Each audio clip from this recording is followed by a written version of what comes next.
Bom dia, boa noite, boa tarde, pessoal. O objetivo dessa videoaula é apresentar de forma rápida, simples e clara a utilização do fluxograma como representação de algoritmo, de forma mais específica, fluxos de repetição, que é a principal dúvida, pelo menos do pessoal do primeiro período de computação da faculdade onde eu trabalho. Bom, para fazer isso eu vou utilizar a ferramenta Visio para construir os fluxogramas. A ferramenta Visio é uma ferramenta da Microsoft, é uma ferramenta paga, entretanto, para os alunos da FAGOC, nós temos o programa da Microsoft chamado DreamSpark, que permite a utilização de alguns softwares de maneira gratuita. E o Visio faz parte desse programa do DreamSpark. Na realidade, diversos softwares da Microsoft fazem parte desse programa da DreamSpark. Dos principais, o único que não faz é o pacote Office. Apesar do Visio ser parte integrante do Office Professional, ele está de maneira individual disponível no programa DreamSpark, assim como o Microsoft Project. Se o pessoal quiser e for aluno de graduação do curso de computação da FAGOC, há a forma de disponibilizar uma chave para registrar o Visio. Faça o contato comigo, o pessoal já sabe qual é o procedimento. Aos alunos que não são do curso de computação da FAGOC queiram usar essa ferramenta sem ter que pagar, há uma versão trial por 30 dias, que permite a utilização por 30 dias, e se você é estudante de graduação, verifiquem com a sua instituição, pois esse programa do DreamSpark ele é aberto para qualquer instituição. Há uma anualidade que a instituição paga, mas não é nada exorbitante, pode entrar no eixo financeiro de qualquer instituição. Até porque é uma forma barata de se ter licenças do Windows, já que são disponibilizadas centenas e centenas de licenças que podem estar sendo usadas nos próprios computadores das instituições. É só mostrar a economia de licenças com o programa do DreamSpark. E os alunos, os professores, podem utilizar os softwares também. Bom, abrindo o Visio, estou usando a versão 2013 do Visio. O Visio é uma ferramenta de desenhos da Microsoft, permite fazer diversos diagramas. Nas disciplinas de rede, também sou professor de redes, a gente usa para fazer o DDR, que é o diagrama detalhado de redes. E eu gosto também de utilizar, algumas pessoas até consideram o Visio como uma ferramenta case para modelagem, mas eu gosto de utilizar também para fazer fluxogramas. Lembrando que o fluxograma é uma forma de representação do algoritmo. Se a gente for avaliar os diversos livros que existem na área, na parte de algoritmos, fluxograma está junto com descrição narrativa, que é utilizado o português corrente, lembrando aí a galera da receita de bolo, né, um exemplo de descrição narrativa de um algoritmo, que é um passo a passo estruturado para resolver um problema de forma a garantir a repetibilidade dessa solução. Depois da descrição narrativa nós temos o fluxograma. Depois do fluxograma nós temos o português estruturado, pseudocódigo, Portugal, para aí sim a gente partir para o código-fonte propriamente dito.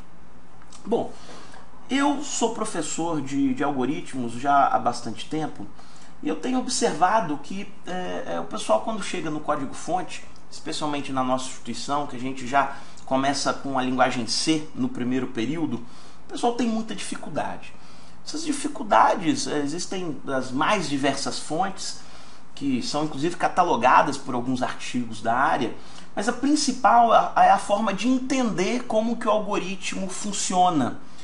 Por isso que eu gasto bastante tempo com fluxograma, para que eu não associe a dificuldade da linguagem de programação para o aluno, de forma a ele ter mais dificuldade. Eu tento mostrar para o aluno descrição narrativa e fluxograma antes, de forma bem rigorosa, tanto que eu chego a passar fluxo de repetição em fluxograma. Se vocês tiverem a oportunidade de observarem os vídeos no YouTube, você não encontra vídeos que falam sobre estruturas de repetição utilizando fluxogramas, né? Utilizando uma estrutura de controle para fazer a repetição como um contador, né? Não é tão difícil, mas é complexo o entendimento, especialmente para as pessoas que estão vendo isso pela primeira vez. Então eu prefiro gastar um pouco de tempo para quebrar esse paradigma do aluno de entender um algoritmo. Sempre falo para os alunos que não adianta nada você começar a desenvolver um algoritmo, independente da forma de representação, seja descrição narrativa, fluxograma, pseudocódigo ou linguagem de programação, se você não entende o problema. Acho que esse deve ser o primeiro passo e fundamental. Parte para a solução desse problema. Sugiro inclusive utilizar a técnica do dividir para conquistar. Você pega um problema inteiro, com diversas variáveis, diversas vertentes, divide esse problema em partes que possam ser realizadas, você realiza parte por parte e depois junta. Eu sugiro isso, eu acho que é a forma mais simples de se fazer. E depois saber rodar o algoritmo. Meus alunos me questionam muito, mas Daibert, tá certo? Ora, não sou eu que devo falar se está certo ou não, eu simplesmente rodo o algoritmo para ver se está certo ou não. O que o aluno tem que fazer é rodar o algoritmo, fazer o famoso chinês, né? O pessoal conhece isso como chinês, né? Botar as variáveis na memória e fazer uma representação de rodar esse algoritmo. É o que eu vou tentar fazer também com essa videoaula, apresentar uma técnica para executar o algoritmo. Eu faço isso muito, eu exercito muito isso em sala de aula, para ver se os alunos conseguem eles mesmos saberem se o algoritmo está certo ou está errado. Bom, então vou iniciar. Quando eu crio um projeto novo no Visio, ele me pergunta que tipo de desenho eu vou fazer. No caso aqui eu vou escolher esse Basic Flowchart, que é o fluxograma simples. Ele vai pedir para eu criar. Aqui eu tenho a forma de fazer esse fluxograma. Diversos livros utilizam uma taxonomia do fluxograma de forma diferente. Eu tento apresentar as taxonomias mais simples, mas que permite eu resolver uma gama de problemas grande. Bom, primeiro que eu mostro é o início e o fim do meu fluxograma. Eu coloco, quando eu estou utilizando o Visio, que o Visio não tem diferença de início e fim, então eu coloco início aqui e fim aqui do fluxograma. Eu tenho um processo, que é a execução de algum processo, que é um polígono de 4 lados, não necessariamente um quadrado ou um retângulo, isso é indiferente, então, ou seja, um polígono de 4 lados. Eu tenho ainda um processo decisório, que seria um losango, e tenho a entrada de dados. Não, esse daqui não é o que eu uso para entrada de dados, é o Custom 3. Uma entrada de dados. Então esses são os símbolos que eu utilizo. Sim, claro, a saída de dados também, que é esse daqui. São símbolos que eu utilizo do fluxograma para representação de algoritmo durante as minhas aulas. São símbolos simples, mas que me permite fazer uma gama de atividades aqui dentro. Só adicionei aqui para mostrar o que é cada um deles e onde que a gente encontra esses símbolos aqui no painel do Visio. Bom, inicialmente eu vou fazer um fluxograma simples, só com o objetivo de mostrar como que funciona o Visio. Fluxograma que vai dar a entrada de uma variável, a idade, por exemplo, e vai decidir se o camarada é maior ou menor de idade. Só para mostrar de forma inicial o funcionamento do Visio e como que eu vou rodar aqui a minha memória e fazer as minhas variáveis. Bom, então o problema, repetindo, ele vai iniciar, meu sistema deve solicitar como entrada de dados a idade de alguém, e o sistema vai decidir se é maior ou menor de idade. Feito isso, se for maior, ele vai imprimir maior de idade, se for menor, vai imprimir menor de idade. Então, um sisteminha muito simples, né? Começando com a entrada de dados. né? Que aí eu posso vir aqui e a gente adiciona uma ligação entre o início e a minha representação da minha entrada de dados. Para isso eu vou utilizar essa ferramenta Connector do Visio. Eu venho aqui e faço uma conexão com a minha entrada de dados e vou capturar uma variável, que vai ser a variável idade. Pessoal que não tiver ainda conceito de variável, eu apresento esse conceito assim que eu passo descrição, um pouquinho depois da descrição narrativa. Variável representa uma posição de memória no computador onde eu posso armazenar os dados de entrada. As variáveis possuem tipos. Entre os principais tipos eu posso destacar o tipo inteiro, no caso a idade vai ser o tipo inteiro, né? Que são números inteiros, 1, 2, 3, 4, menos 1, menos 2, 0. Eu tenho ainda os números do tipo real, são números que tem ponto flutuante, ou seja, ele tem vírgula e tem uma parte fracionada. Eu tenho ainda o tipo literal, também chamado de string, ou a galera aí de banco de dados é o tipo varchar. Tenho ainda o tipo booleano, que tem a representação do verdadeiro ou falso. Então, capturei a idade. Com a idade em mãos, eu vou fazer um processo decisório. Esse processo decisório, vou também ligar ele aqui. Lembrando, pessoal, que no fluxograma é obrigatório ter setas, né? Essas setas, elas apresentam um caminho que o algoritmo vai percorrer no fluxograma. Se eu não tiver essa seta, significa que o algoritmo é de mão dupla. E isso não é possível no algoritmo. Eu não posso ir e voltar. Se eu quiser voltar, eu faço um fluxo de repetição. Tá ok, pessoal? Então, aqui eu vou fazer uma decisão. Vou colocar idade maior ou igual que 18. E aí vou colocar duas saídas de dados, né? Uma para quando essa condição aqui for verdadeira. Vamos colocar uma saída de dados aqui, beleza. E outra para quando essa condição for falsa. Vamos fazer a ligação aqui. Para quando vou fazer essa ligação aqui também. Quando a condição for verdadeira, e eu vou colocar aqui o V de verdade e aqui o F de falsidade. Quando essa condição for verdadeira, eu vou falar assim, ó, maior da idade. Se for falso, ele é menor da idade, né? Feito isso, eu vou finalizar o meu programa, também fazendo uma ligação aqui. Bom, consegui então construir um rápido fluxograma que vai decidir se a entrada da idade ela é maior de idade ou menor de idade. Feito isso, ele vai finalizar. Para poder rodar esse algoritmo, eu me utilizo muito da técnica de rastreio de código-fonte, ou também chamado de chinês, onde eu coloco todas as variáveis do meu sistema numa memória que é fictícia, óbvio, quando eu faço no quadro, quando eu faço no papel, e aí eu vou executando o algoritmo.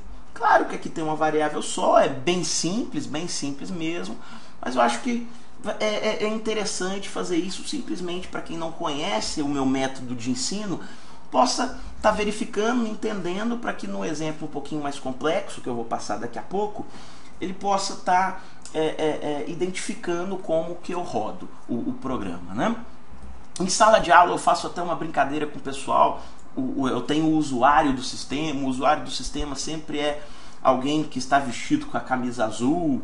Enfim, é uma brincadeira que eu faço com o pessoal para tornar um pouquinho mais lúdico o processo de aprendizagem do algoritmo, né? Que, de maneira geral, é uma disciplina que reprova muito, e com esses métodos eu tenho conseguido resultados bem interessantes, de forma a tentar minimizar essa reprovação, tornando o aluno um pouquinho mais proficiente em algoritmo e tentando motivar ele também a aprender algoritmo, já que o Brasil está passando, o Brasil de maneira geral e o mundo de maneira geral estão passando por um apagão de mão de obra e faltam programadores capacitados aí na tarefa do desenvolvimento dos sistemas. Enfim, então o que eu faço aqui? Eu vou criar aqui do lado, que eu vou chamar de memória. e vou colocar na minha memória aqui a minha variável, que é a variável idade. E aí, toda vez que eu for rodando, eu vou alterando os valores que aqui estão representados. Deixa eu só tirar isso aqui e colocar assim, acho que fica melhor. Vamos aumentar aqui, colocar um negrito aqui, assim, acho que vai estar suficiente para vocês darem uma olhada. Apesar de estar pequena a fonte, se vocês não estiverem vendo o vídeo em Full HD, assistam em Full HD, porque a visualização vai ser perfeita, já que esse vídeo está sendo disponibilizado em Full HD e está sendo gravado também no monitor em Full HD. Tá ok, pessoal? Mas em Full HD dá para ver. Talvez em outras definições a visualização não seja tão perfeita assim. Então, eu inicio a executar o meu programa. Assim que eu inicio a executar o meu programa solicita idade para o usuário. O usuário vai e digita a idade. Vamos supor que o usuário digitou 22 anos. Então, na memória, a variável idade, que é do tipo inteiro aqui, eu já gosto de fazer essa representação, ela recebe 22. Então, o fluxo passa por idade e vai para o processo decisório, que é esse daqui. Idade maior ou igual a 18 é verdadeiro, então será impresso na tela, no terminal, maior de idade. O algoritmo, então, finaliza. Executando novamente, o programa fecha, executando novamente, inicia, ele tem uma idade aqui e é solicitado novamente. O usuário vai e digita, por exemplo, 6 anos de idade. Idade maior ou igual a 18, isso é uma falsidade, então ele vai, imprime menor de idade e finaliza. Bom, processo bem simples, mas mostrando como que a gente consegue rodar o algoritmo utilizando o fluxograma. Né? Eu não dependo somente de linguagem de programação para rodar o algoritmo. Né? Uma estratégia para tentar minimizar os impactos do tempo de absorção do conhecimento de algoritmos para os alunos. O meu objetivo próximo agora, já que eu já mostrei o ambiente, como que é a construção do fluxograma utilizando o Visio, meu objetivo próximo agora é mostrar como que cria uma estrutura de repetição com o Visio. Para fazer isso, eu vou me utilizar desse mesmo desenho, mas eu vou me utilizar de um exemplo muito simples, um exemplo muito bobo, né? Eu quero imprimir, por exemplo, 10 vezes, melhor, 5 vezes, porque aí dá para eu rodar. Vou imprimir 5 vezes a palavra computação, por exemplo. É um exemplo simples, mas posteriormente nós vamos fazer um exemplo um pouquinho mais complexo. Inclusive um exemplo que foi proposto em sala de aula da turma de 2013-1 da FAGOC. Eu disse que eu ia fazer uma videoaula com a resolução desse exercício. Bom, eu vou remover aqui os meus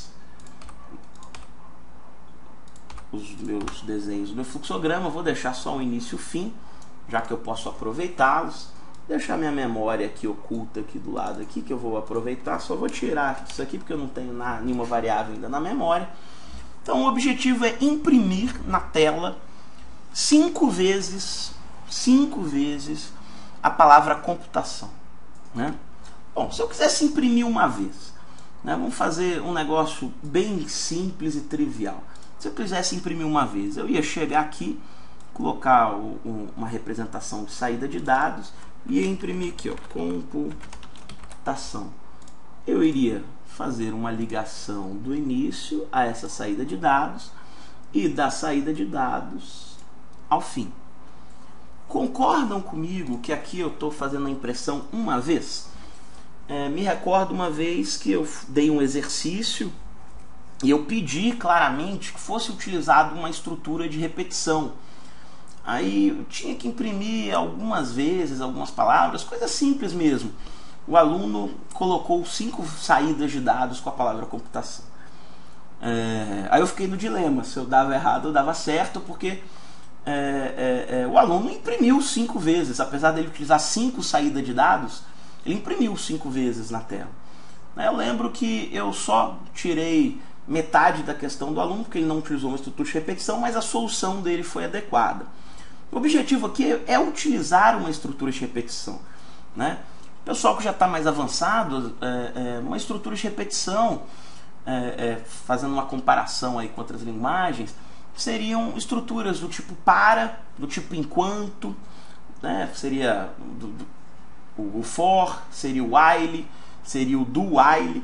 São estruturas que permitem, de maneira simples, repetir o que estiver dentro dessa estrutura uma quantidade de vezes que seja suficiente para a resolução do problema. Aqui no caso eu preciso repetir 5 vezes, né? Então vou fazer apenas uma modificação aqui para mostrar a todos aqui qual o meu objetivo. Primeiro, eu falei que eu quero imprimir 5 vezes a palavra computação. Então eu preciso de alguma forma contar quantas vezes eu estou imprimindo para criar um ponto de saída do meu algoritmo. Então, para fazer isso, eu vou precisar de uma variável que seria uma variável contadora. Então, eu inicio aqui o início, vou criar uma variável aqui i igual a 0. Utilizo o i, porque comumente utilizado nos algoritmos, o pessoal já entender também muita coisa que vem lá na frente. Mas o nome da variável não importa muito. O que importa é mostrar o processo de incremento que existe para poder fazer isso. Feito isso, eu venho aqui e faço a impressão da palavra computação. Depois disso, eu faço uma verificação. Observem essa verificação aqui, ó. Se i menor que 4, e aí eu vou falar por que 4, já que eu estou começando com 0, se ele for menor que 4, ele vai rodar. Só que quando ele roda, eu tenho que criar aqui uma estrutura. Esse processo vai fazer um incremento do i. I recebe i mais 1. Então observe, eu inicio aqui o meu programa, crio a variável i. E aí eu tenho computação. Eu faço a impressão da palavra computação. Posteriormente, eu tenho um processo decisório que verifica se o i é menor que 4. Daqui a pouquinho eu vou explicar por que 4. Se o i for menor que 4, ele incrementa o i e imprime de novo computação. E eu crio um looping aqui, ou seja, olha a minha estrutura de repetição aqui. Se ele for maior ou igual que 4, eu finalizo o meu algoritmo. Então, só contando, se aqui for verdadeiro e se aqui for falso, eu finalizo o meu algoritmo. Observem que aqui eu criei uma estrutura de repetição, que seria o objetivo primordial aqui desse meu problema. Vou colocar minha memória aqui do lado. Claro que a gente tem sempre que verificar se o algoritmo está certo ou está errado. Então, uma maneira de fazer isso, se a pessoa não tem muita experiência, é executar na memória. Então aqui eu vou colocar as variáveis que existem no meu sistema. Eu consigo observar, quando inicia, somente uma variável, que é a variável i. Então, ela vai iniciar. Iniciou, começou a executar o meu programa, i igual a 0. Isso é que esse sistema não tem interação nenhuma com o usuário. I igual a 0. Aí ele vem e imprime computação. Então ele imprimiu na tela computação uma vez. Vou criar aqui embaixo, aqui ó, terminal, 2 pontos. Então ele imprimiu a palavra computação uma vez. Imagine que tem uma RABN aqui para dar uma quebra de linha quando eu imprimir de novo. Tudo bem, pessoal? Aí ele pergunta, i menor que 4? O i vale 0, então é uma verdade. Então ele vai vir aqui e vai incrementar i igual a i mais 1. O i vale 0, então o i vai valer 1. Pessoal, eu gosto sempre de guardar o histórico. Inclusive nas minhas avaliações é importante guardar o histórico, que nessas questões de rastreio eu me utilizo do histórico para saber se você acertou ou não. Mas a variável vai valer sempre o último valor, tudo bem, pessoal? Então ela está valendo 1 agora nesse momento. Ele vem aqui e imprime computação mais uma vez. Veio aqui, imprimiu computação. Depois ele testa de novo. I menor que 4? O i vale 1. Então é uma verdade. Então ele vai subir aqui, i igual a i mais 1. I mais 1 é 1 mais 1, que vai dar 2. Beleza, deu 2 aqui. Aí ele vem e imprime computação novamente. Aí ele testa i menor que 4, o i vale 2, então é uma verdade. Subiu e aí passa pelo incremento, i recebe i mais 1. O i então vai valer 3. Imprime computação mais uma vez. Aí ele pergunta, i menor que 4? O i é 3. Então ele vai subir para o fluxo de verdade e vai incrementar. I igual a i mais 1. Então i vai valer 4, já que 3 mais 1 é 4. Aí ele imprime computação mais uma vez. Então, ele imprimiu computação e pergunta, i menor que 4? Olha, o i é 4. 4 menor que 4? Isso não é uma verdade, isso é uma falsidade. Então ele vai caminhar para a falsidade e vai finalizar. Imprimindo na tela 1, 2, 3, 4, 5 vezes a palavra computação. Observem, pessoal, que o meu processo decisório ele está i menor que 4. Isso acontece, em vez porque é normal ver 5, né? Isso acontece porque eu, além de estar iniciando minha variável com 0, então vai de 0 a 4, eu estou fazendo um incremento depois do teste. Eu não faço um incremento antes do teste condicional.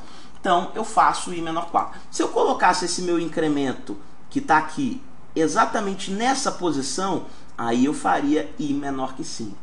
Né? Como eu estou fazendo depois, então eu estou colocando o i menor que 4. Isso vai de gosto. Não existe um jeito correto, um jeito que é falso, mas o importante é o algoritmo e esse processo decisório rodar a quantidade de vezes que for solicitado pelo problema. Nesse caso, foi solicitado a impressão de 5 vezes a palavra computação e foi exatamente isso que aconteceu, com a variável i tendo o último valor 4. Bom, tudo bem, pessoal? Se vocês tiverem alguma dúvida, se for meu aluno, me pergunte diretamente, ou utilize, mesmo que for meu aluno, utilize aí o campo de respostas a esse vídeo aí no YouTube, aí de baixo. Se não for meu aluno também, pode fazer contato comigo, me adicionem no Facebook, manda e-mail, tem meus e-mails em todas as minhas redes sociais, só procurar Marcelo Daibert lá. Tudo bem, pessoal? Vamos então partir para um problema um pouquinho mais complexo. Vou limpar aqui minha memória. Vou limpar minha memória, tirar o que está aqui no terminal também. Apareceu um negócio estranho aqui no terminal, que foi eu que digitei. Colocar aqui do lado e vou apresentar. Vamos limpar o nosso fluxograma aqui. E eu vou apresentar o problema para vocês. Eu tenho um problema parcialmente escrito aqui, num bloco de notas mesmo. O objetivo é o seguinte, ó, capturar 5 valores do teclado. Eu acho que o meu problema estava 10 valores ou 20, não lembro muito bem, eu inventei ele na hora. Estou colocando 5 para eu ter a possibilidade de rodar esse problema aqui. Então capture 5 valores do teclado. E para cada valor do teclado, você vai descobrir se o mesmo é par ou ímpar. Daqui a pouco eu falo um pouquinho sobre a descoberta do número par ou ímpar. Aí o seu sistema ele deve ser capaz de informar ao final a quantidade de valores pares e a quantidade de valores ímpares. Então eu tenho que ter um totalizador quando for par e quando for ímpar. Quero que calcule também a soma de todos os valores pares, bem como sua média. Se eu tenho a soma, eu divido pela quantidade de números pares, que aí eu obtenho a média, né?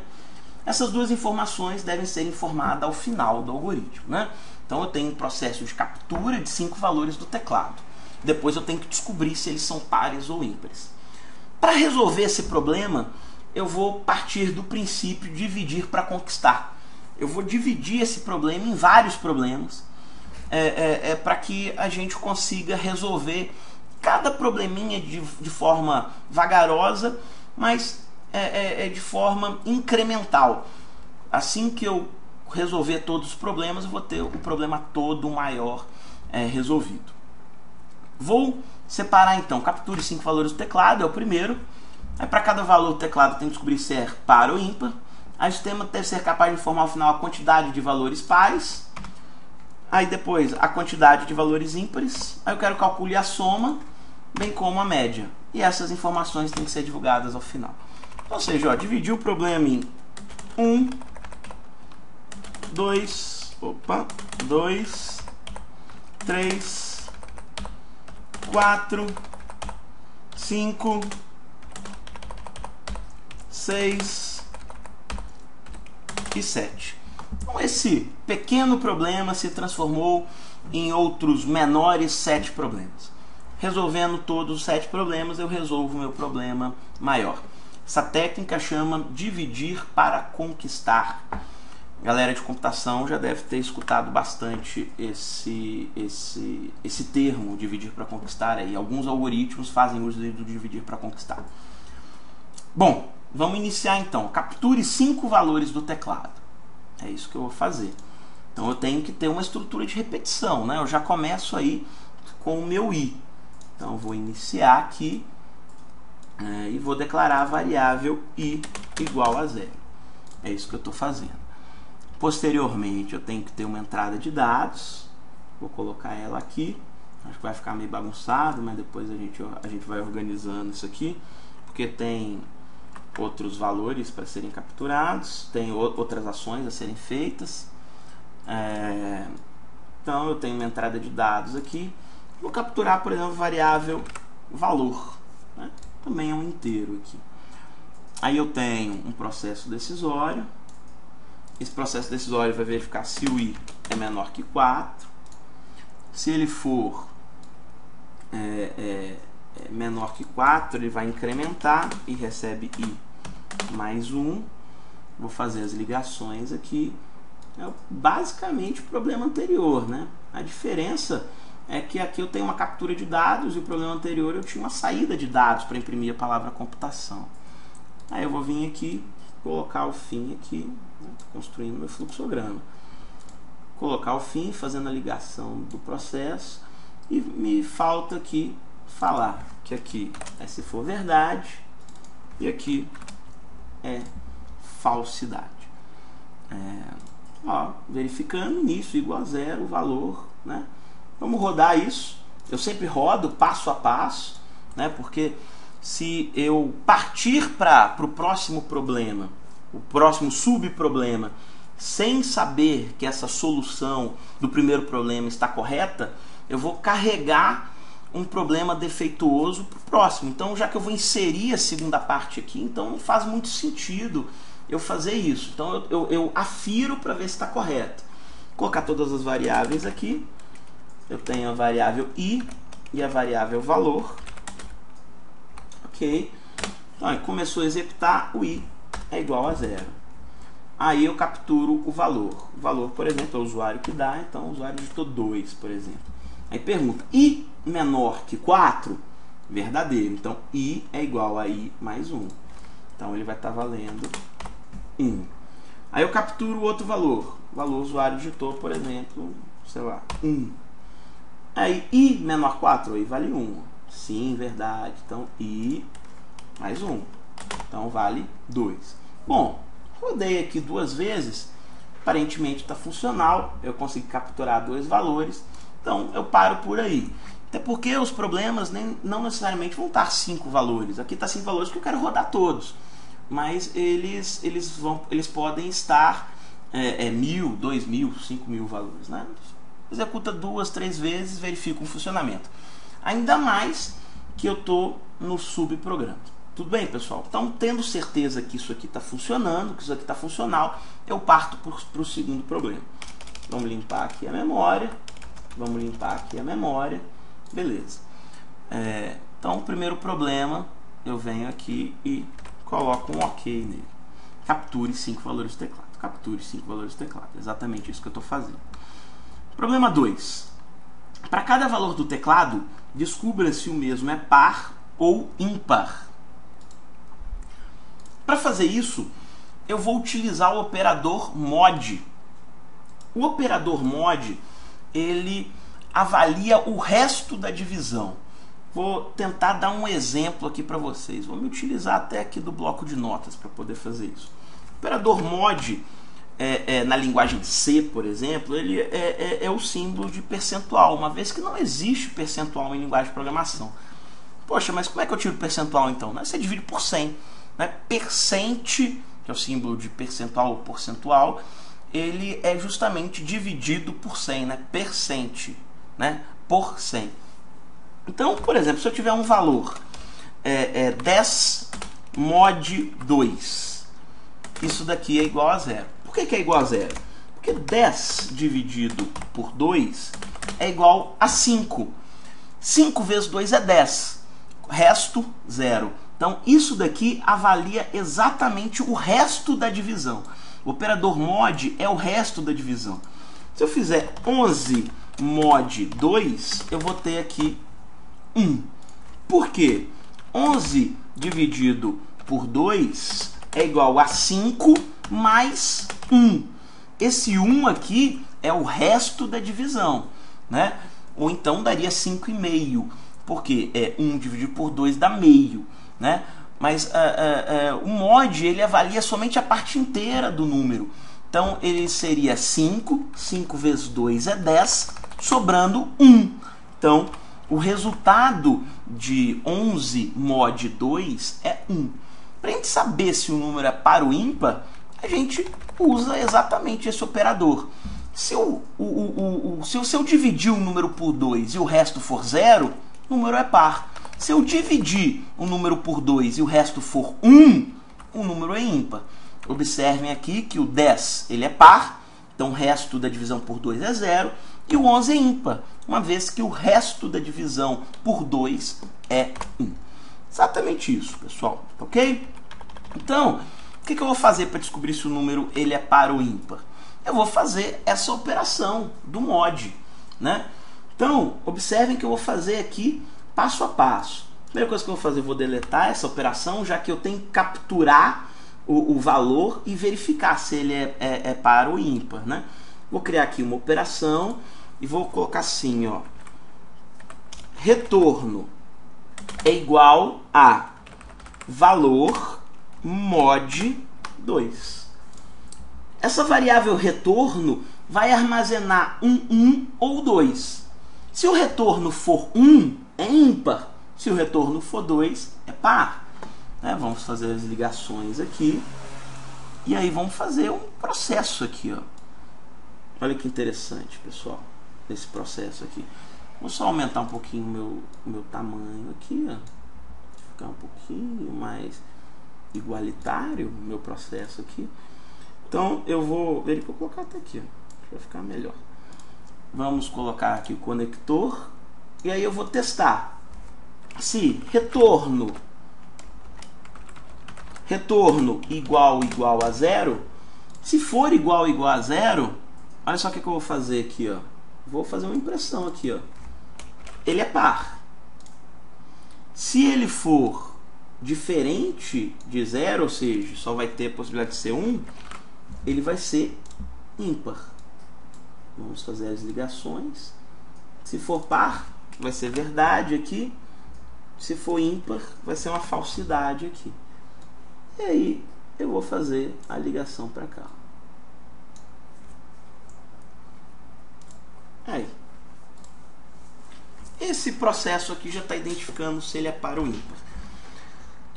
A melhor forma de entender isso daqui é rodando. É verificando se o algoritmo ele é funcional. Verifico se ele é funcional executando o algoritmo, né? É exatamente isso que eu vou fazer. Lembrando que aqui, ó, eu tenho um fluxo de repetição.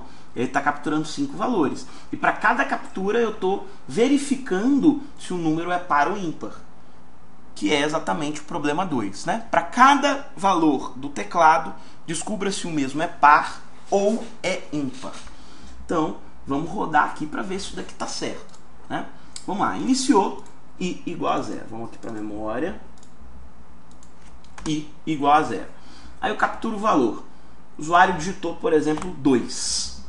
Aí, esqueci de colocar a variável aqui, ó, retorno. Agora a gente criou uma variável nova. Então, eu capturei, o usuário digitou 2 aqui. Então, o valor é igual a 2. Próximo passo aqui, então, é retorno igual a valor mod 2.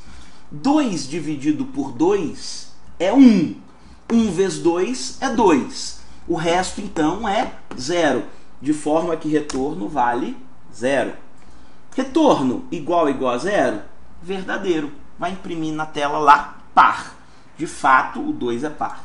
Aí ele vem para cá. I menor que 4, I vale 0, verdadeiro. Ele vai subir aqui, I igual a I mais 1. I mais 1 é 0 mais 1 é 1. Capturo um outro valor. Vou capturar o número, por exemplo, 11. Foi o que eu usei no exemplo lá. Aí eu capturou o valor vale 11, e aí eu tenho retorno. Retorno é igual valor mod 2. O valor vale 11. 11 dividido por 2 dá 5. 5 vezes 2, 10. Para 11, sobra 1. Então, o resto da divisão é 1. Então, eu venho aqui, o retorno está valendo 1. Saiu desse processo, ele vem aqui para o fluxo decisório, processo de decisão. Retorno igual a 0, estou verificando se o valor da variável retorno é igual a 0. Essa é uma falsidade, uma vez que retorno vale 1. Então, ele vai entrar aqui e vai imprimir assim, ímpar. De fato, o número 11 é ímpar. Aí ele vem aqui e testa. I menor que 4? Sim, o I vale 1. Então, ele vai subir aqui, já que é verdadeiro. I é igual a I mais 1. O I valia 1, 1 mais 1 é 2. Captura um novo valor. Aí o usuário vai e digita, por exemplo, 20. Retorno igual a valor mod 2. 20 dividido por 2 é 10. 10 vezes 2 é 20. Sobrando 0 de resto. Então, o retorno vai valer 0 aqui. Retorno igual a 0? Verdadeiro. Ele vem e imprime par. Ou seja, isso daqui vai rodar até finalizar o algoritmo. Bom, tenho certeza então que o processo de captura está funcionando e o processo para identificar se o número é par ou ímpar também está funcionando. Resolvido então a parte 2 do meu algoritmo, do meu subproblema. Eu venho aqui e marco então o 2, ok, ele está resolvido. Próximo passo, seu sistema deve ser capaz de informar ao final a quantidade de valores pares. Ora, para eu saber a quantidade de valores pares, aqui eu já sei que é par, tá vendo? É só colocar um processo que ele adiciona mais a uma determinada variável. Variável que eu vou criar ela aqui no início, como eu uso o número do lado direito da equação, eu tenho que inicializar ele também. Vou colocar assim, ó, pares igual a 0. Aí eu vou vir aqui, ó, deixa eu aumentar o espaço aqui, ó, vou botar isso aqui para o lado, vou deletar esse fluxo aqui e vou colocar um processo. Esse processo vai fazer o seguinte, ó, observem, ele vai vir aqui, já vou marcar ele aqui de uma vez, ele vai vir aqui e falar assim, ó, pares é igual a pares mais 1. E ao final, eu vou imprimir os valores pares. Ele criou automaticamente aqui um processo. No final, eu vou fazer uma impressão aqui, ó. Esse daqui, esse camarada aqui, ele só está deixando eu criar um outro aqui. Eu estou querendo tirar esse camarada daqui. Agora eu vou conseguir. Tirar esse camarada daqui, vai vir para cá. Aí ele vai imprimir para mim a variável pares. Para saber, porque ele fala, ao final é necessário imprimir a quantidade de pares. Então eu vou finalizar aqui. Aí eu fecho aqui. Vou salvando, eu não vou salvando, não estou salvando, vai que dá um break de energia, eu vou perder o vídeo também, então não adianta nada eu salvar. Então, observem aqui, pessoal, vou arrastar minha memória aqui para o lado. Observem aqui que eu fiz. Criei a variável pares igual a 0. Se for par, eu dou pares igual a pares mais 1. Então, isso daqui vai sempre incrementar sempre que for par. E isso vai ficar rodando. Quando sair, ao final, ele vai imprimir a variável pares, uma vez que está solicitando que o seu sistema deve ser capaz de informar ao final a quantidade de valores pares. Né? Se eu imprimisse isso daqui aqui, ele iria imprimir quantos pares existissem naquele momento. Ó, tem um par, tem 2 pares, tem 3 pares, 4 pares, assim sucessivamente. Então eu imprimo no final a totalização da variável e finalizo o meu algoritmo. Só para a gente rodar aqui para ver, deixa eu limpar minha memória. Rodar umas 2 vezes só, rapidinho aqui, para a gente ver. Eu criei uma nova variável, a variável chama pares, né? E ela está aqui. Vamos ver o funcionamento. Tá vendo que o algoritmo começa a ganhar um corpo aqui, né? Eu inicio o i igual a 0. Beleza, i igual a 0. E pares é igual a 0. Beleza também. Captura um valor. Supor que o usuário digitou o valor 2, que é par. Eu quero testar os pares, né, pessoal? Retorno é igual a valor mod 2. 2 dividido por 2 é 1. 1 vezes 2 é 2. Retorno vai ser 0, já que o resto da divisão é 0. Retorno igual a 0? Sim. Vai imprimir na tela, então par. Eu nem estou imprimindo isso aqui na tela, né, pessoal? Isso aqui devia aparecer assim, ó, par, né? Seria o terminal. Aí pares recebe pares, que é 0 mais 1. 0 mais 1 é 1. Aí eu testo. I menor que 4? Sim, verdade. Então eu subo aqui. Aí recebe i mais 1. O i vale 0. 0 mais 1 é 1. Captura o valor de novo. O camarada vem e digitou, por exemplo, 16. Aí eu verifico o mod dele. Ó. Retorno recebe 16 mod 2. 16 dividido por 2 é 8. 8 vezes 2 é 16. Não sobra nada. Então, retorno é 0. Né? O mod de 16 mod 2 é 0. Retorno igual a 0? Sim. Vai imprimir na tela par. Imprimiu na tela par. Aí ele incrementa. Pares é igual a pares mais 1. Pares vale 1. 1 mais 1 é 2. E aí, isso continua rodando. Aqui eu capturei 2 valores. E esses 2 valores eram pares. A minha variável, se eu tivesse só esses 2 valores, ele ia imprimir aqui ao final o valor 2. Que de fato eu tenho 2 valores pares. Então, eu tenho a garantia de funcionamento aqui. Próximo passo, então, já que eu resolvi aqui o passo 3, é verificar a quantidade de valores ímpares também, né? Informar ao final também essa quantidade. É igual que se sabe fazer o par, sabe fazer o ímpar, né? Então eu venho aqui fazer exatamente a mesma coisa, colocar um processo aqui, vamos juntar aqui. Eu vou criar uma variável vai chamar ímpares, nome bem sugestivo, e aqui ele vai fazer ímpares é igual a ímpares mais 1. Beleza. Sai daqui, vai vir para cá. Beleza. Desse jeito. E na saída, além de imprimir os pares, eu vou imprimir os ímpares também. Beleza. Exatamente isso que eu quero. Vamos rodar para ver se isso daqui funciona? Eu estava rodando aqui, ó. Vamos continuar a rodar. Eu parei exatamente aqui, né? Quando foi pares mais 1, aí pergunta, i menor que 4? O i vale 1. Sim, ele é menor que 4, então verdade. O i igual a i mais 1. Então aqui eu vou incrementar 1 mais 1 é 2. Captura um novo valor. Vou capturar um par, né? Agora, pra gente, um ímpar, para a gente totalizar. Capturar 3. Aí, retorno é igual a valor mod 2. Valor vale 3. 3 mod 2 é 1. 1 vezes 2 é 2. Para 3, resta 1. Então, meu retorno vai valer 1. Retorno igual a 0? Não, é falso. O retorno vale 1. Observem. Então, ímpar. Vai imprimir na tela aqui. Vamos imprimir ímpar. Imprimiu na tela ímpar. Aí eu totalizo. Totalizo não, incremento. Ímpares. Faltou eu colocar a variável ímpares aqui, né? Ímpares, que estava valendo 0, já que eu zerei aqui, recebe ímpares mais 1. 0 mais 1 é 1. Eu testo. I menor que 4? Sim, o i vale 2. Então ele sobe verdadeiro. I igual a i mais 1.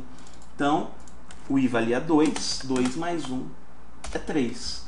Capturo um novo valor. Vou capturar agora o valor 11. Aí eu testo. Retorno igual a 11 mod 2. 11 dividido por 2 é 5. 5 vezes 2 é 10. Para 11, 1. Então vai restar 1. O retorno aqui, então, a variável retorno vai ser 1. Retorno igual a 0? Falso. Retorno é 1. Vai imprimir na tela ímpar de novo. Vai imprimir na tela ímpar e vai incrementar. Ímpares recebe ímpares mais 1. Ímpares vale 1. 1 mais 1 é 2. E aí eu entro no fluxo novamente. Tenho dois valores ímpares, 3 e 11. Então, minha variável ímpar, se finalizasse o programa agora, ela ia imprimir 2 aqui. Assim como eu também tenho dois pares.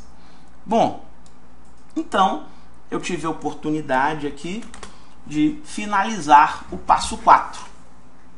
Falta, então, calcular a soma de todos os valores pares, bem como a sua média.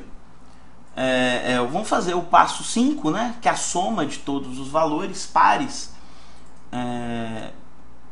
Para isso, eu vou criar uma variável totalizadora, né? Eu preciso totalizar ou ter uma variável totalizadora para armazenar todos os pares.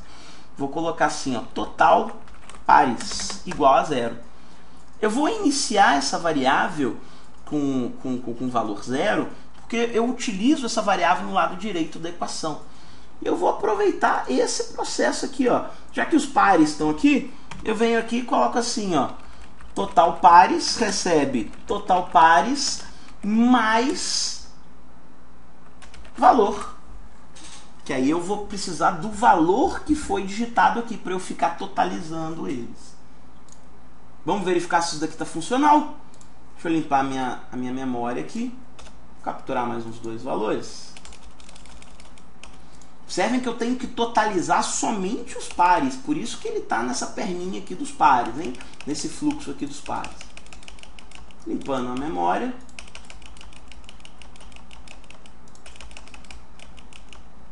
Limpei a memória. E vamos executar. Início. I igual a 0. I igual a 0. Pares igual a 0. Pares igual a 0. Ímpares igual a 0. E aqui eu tenho outra variável, que é a total pares, que também vai começar igual a 0. Eu venho aqui e capturo um valor. O usuário digitou, por exemplo, 10. Beleza. Aí, retorno recebe valor mod 2. Valor vale 10. 10 mod 2. 10 dividido por 2 é 5. 5 vezes 2, 10. Então, o retorno vai ser 0. Uma vez que essa divisão não gera resto. O resto é 0. Retorno igual a 0? Verdade. Imprime na tela aqui, então, par. Aí eu faço. Pares é igual a pares mais 1. Pares vale 0. 0 mais 1 é 1. Né, que seria o meu totalizador de pares. De quantos pares eu tenho. E aí eu faço total pares, recebe total pares, que é 0, mais valor. O valor é 10. Então, total pares vai valer 10. Né? É a totalização dos valores pares.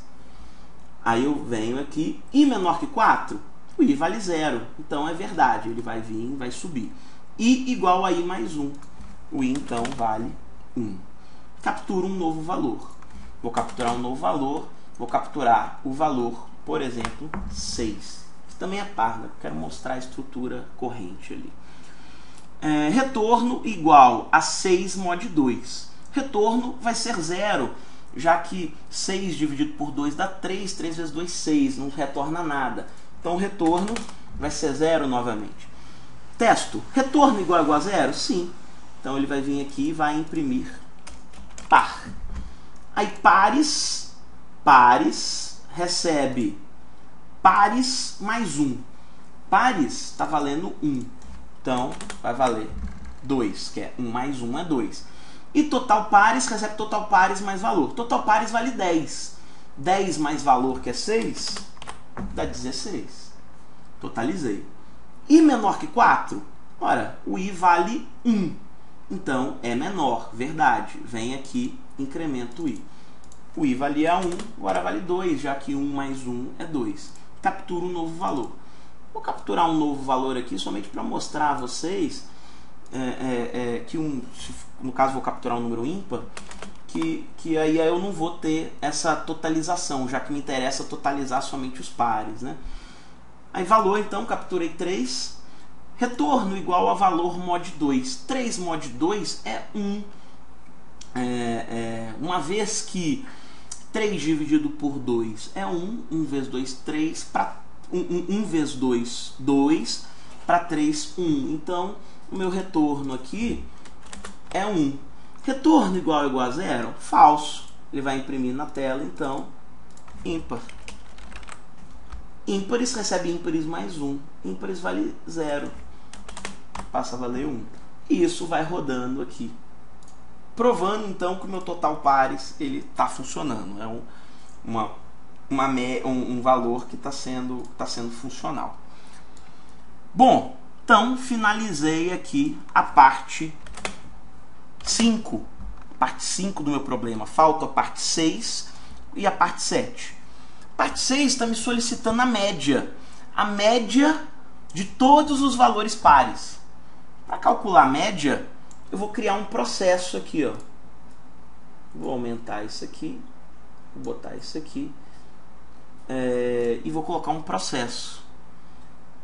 Nesse processo, eu vou criar uma variável chamada média pares. É igual a total pares dividido por pares. Observem, total pares eu tenho a soma de todos os valores pares. E o pares eu tenho a quantidade de pares que foram inseridos no sistema. Total dividido pela quantidade e gera a média, que é a variável que eu estou precisando.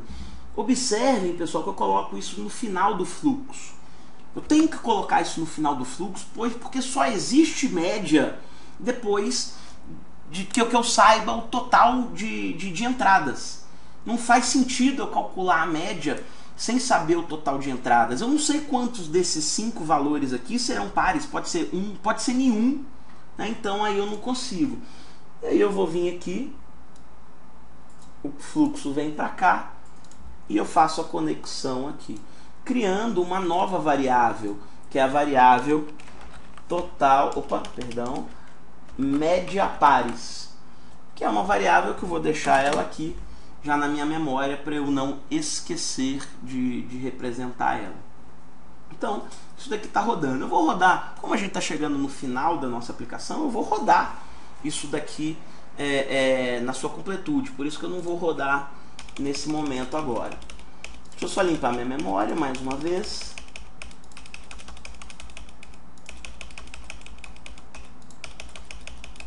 Foi. Já calculei média pares, então eu já finalizei aqui o passo 6. E vamos para o último passo, que essas duas informações devem ser informadas ao final. Quais informações?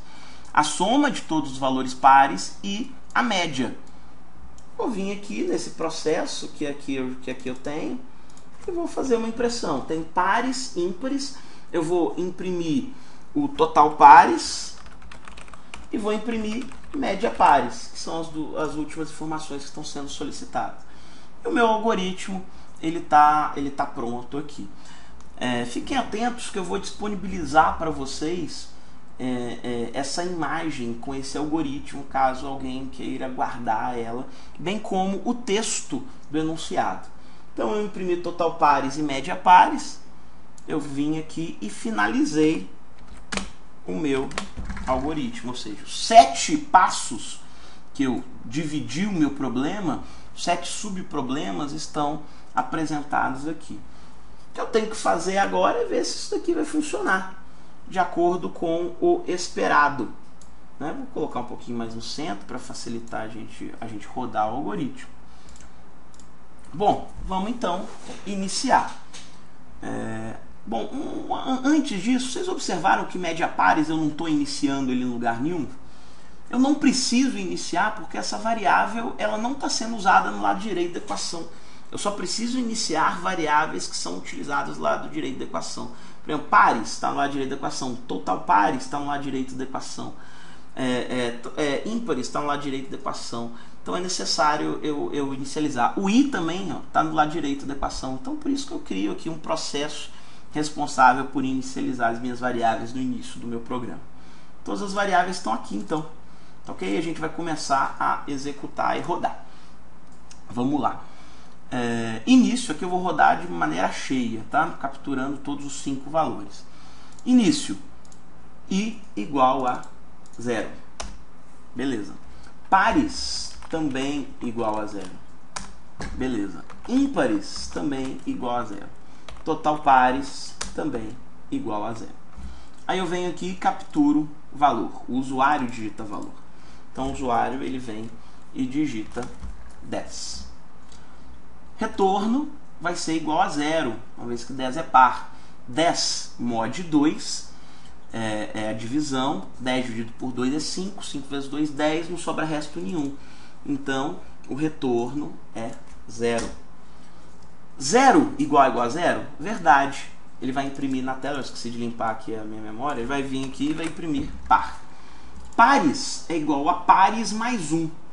Então, pares, que antes valia 0, 0 mais 1 é 1. E total pares recebe total pares mais valor. Total pares é 0. 0 mais valor, que é 10, 0 mais 10 é 10.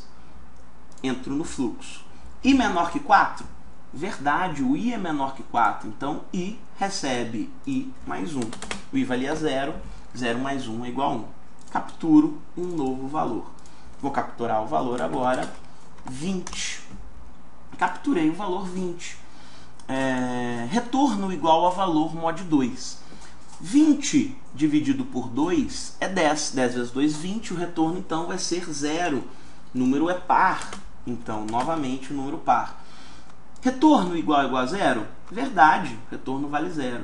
Então vem aqui e vai imprimir na tela par novamente. Aí eu faço esse processo. Pares recebe pares mais 1. Então pares vale 2. 1 mais 1 é igual a 2. Total pares igual a total pares mais valor. Total pares é 10. 10 mais 20, 30. Minha totalização dos pares é 30. I menor que 4? Verdade. Então ele vem aqui, i igual a i mais 1. O i vai valer 2. Aí eu venho e capturo valor. Valor, então, o usuário vem cá e digita, por exemplo, 3. Retorno recebe valor mod 2. 3 dividido por 2 é 1, resta 1. Então o meu retorno é 1. Número é ímpar, né? Retorno igual a 0? Falso. Retorno é 1. Então ele vem e imprime na tela ímpar. Aí eu totalizo, eu incremento ímpares. Ímpares recebe ímpares mais 1. Ímpares mais 1, 0 mais 1 é 1. I menor que 4? Verdade, o i é menor que 4. I igual a i mais 1. Então o i passa a valer 3. 2 mais 1, 3. Capturo um novo v-valor. V-valor, ele vem cá e digita, por exemplo, 6. 6 é par, né? Então, eu tenho o v-valor, capturei 6, retorno recebe valor mod 2. Valor vale 6, 6 dividido por 2 é 3, 3 vezes 2 é 6, resta 0. Então, retorno vale 0. Retorno igual a 0? Verdadeiro. Então, eu tenho um valor par. Pares recebe pares mais 1. Então, pares eu tenho 3.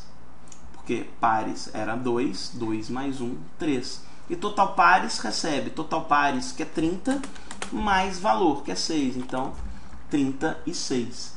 I menor que 4? Verdade. Porque o i vale 3. Eu venho aqui e incremento o i. Então, o i vai valer 4. Capturo um novo v-valor. Venho aqui e coloco 9. Retorno recebe 9 mod 2. 9 dividido por 2 é 4. 4 vezes 2 é 8. Resta 1. Então, retorno é 1. De fato, o número é ímpar, né? Retorno igual a 0? Falso. Ele vai vir aqui, então vai imprimir um número ímpar. Ímpares igual a ímpares mais 1. Ímpares valia 1, vale 2 agora. I menor que 4? Isso é uma falsidade, já que 4 menor que 4 é falso. Então o que, que ele vem aqui?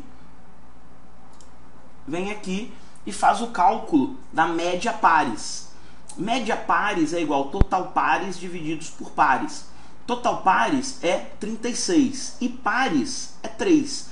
36 dividido por 3 é 9. 9 vezes 3, 36. Não, voltando. Média pares é igual a total pares dividido por pares. Total pares é 36 e pares é 3. 36 dividido por 3, vamos confirmar aqui, 36 dividido por 3 é 12. Não sei de onde eu tirei 9, 9 foi de cabeça. Saiu coisa errada, então é 12. Média pares, então, vai valer 12. Vou fazer a prova real aqui. 12 vezes 3, 36, tá certo. Então aí ele vai imprimir na tela pares. O que é pares? É 3. Vai imprimir ímpares, que é 2. Total pares, que é 36. E média pares, que é 12. Ou seja, meu algoritmo executou exatamente o que eu queria. De fato, eu capturei 3 pares e 2 ímpares dos 5 valores que eu capturei. Bom, observem aí então, pessoal, que esse algoritmo ele cumpre o objetivo e rodando a gente tem certeza que ele está funcionando, já que o resultado foi de fato esperado. Espero que vocês tenham entendido, que essa videoaula sirva para elucidar um pouco as dúvidas que vocês possam estar tendo. E para a galera de 2013, semana que vem tem prova. Grande abraço para vocês, me adicionem no Facebook e qualquer dúvida façam contato. Um abraço, até a próxima.